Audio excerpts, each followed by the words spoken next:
right, we are, and pardon the dryer going on, but that's the downfall of doing these videos at home, I guess.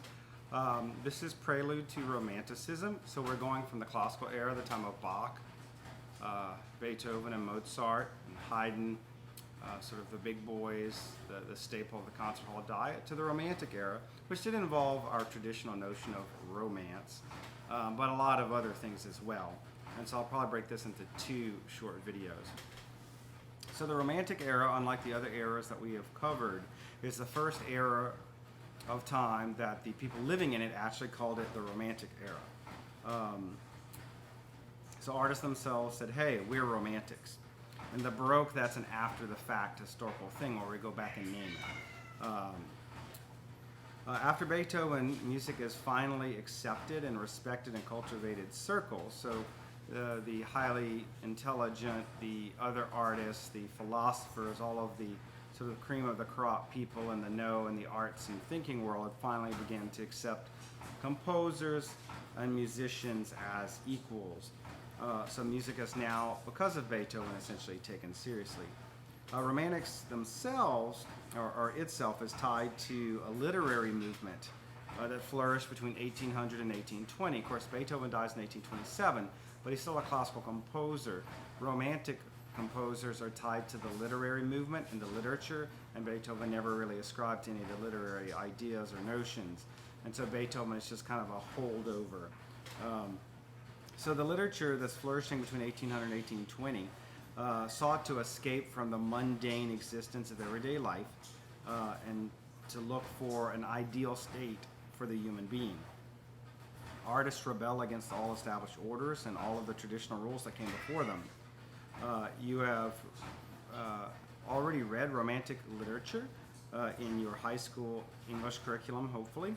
You've probably read or have heard of The Scarlet Letter, any of the works of Edgar Allan Poe, or Mary Shelley's Frankenstein. These are all works of Romanticism. And these are ones you'd be more familiar with than probably the Germans.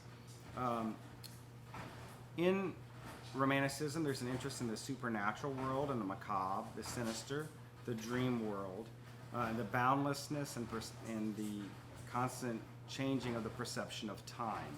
So because of mundane, boring middle-class lives, and people had these routine schedules, they did in and out every day, they were bored, so they sought a form of escapism in the supernatural, the macabre, the dark, and in concepts of the dream world, the dream state, how time and story are non-linear and non-chronological in dreams. So dreams don't often make chronological sense, they don't often make much sense at all.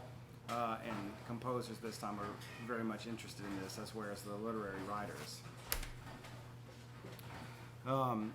The other main idea is individuality. It's definitely the me, me, me generation.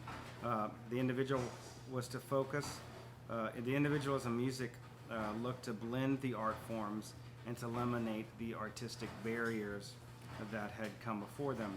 So we get this idea called the cult of the individual feeling, which says that life is dull and meaningless, and that the individual should, through the exercise of their free will, seek out their passions. And whatever their passion is, whatever makes them feel good, is the highest good for humanity. Now obviously this kind of has some inherent flaws when you talk about sinister people and evil people, so the things that they're passionate about and that give them drive or against, the world's moral compass. But again, whatever is good for you is good for everyone. You are to seek out your own passion.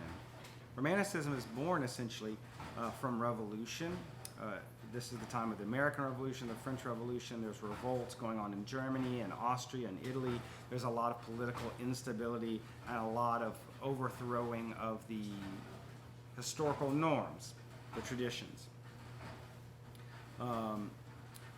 There are now going to be fewer barriers between social classes. We're going to have a sense of greater social mobility. Moving up from lower class to middle class, or middle class to higher class, is becoming something of a lot of importance. Again, this is all coming from the triumphs of the Enlightenment age and the overthrowing of absolutism and the historical norms of how ruling parties worked. In music, the standardization of form and harmony that came from the classical era is going to be revolted against. Composers will use forbidden harmonies that they weren't supposed to. They'll experiment with rhythm. They'll experiment with new tone colors and new blending of instruments. They'll use more instruments and larger orchestras. They sought to remove the constraints of the past. Even when they follow traditional forms, the forms are going to be individualized. This is also the time where music starts getting a name or a poetic title.